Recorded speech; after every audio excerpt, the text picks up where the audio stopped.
Measure out the distance from the wall where you want your design strip to sit. Then mark your guideline, ensuring it's even all the way around the room. Place the track for your saw against the marked line.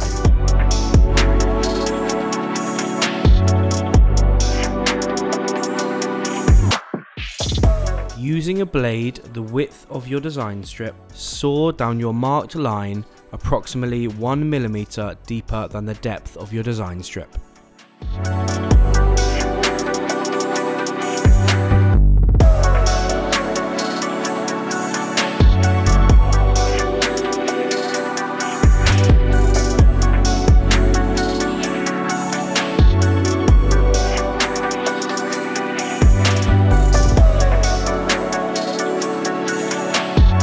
Then test the cut using a piece of a design strip. Once you have the right fit, use a piece of sandpaper on the top edges of the groove to remove any burrs.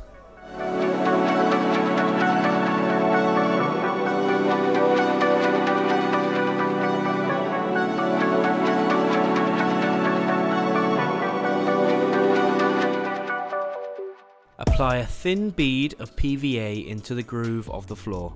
And then finally, insert the design strip into the groove and lightly tap until the strip is flush with the floor, ensuring you do not damage the surface of the wood.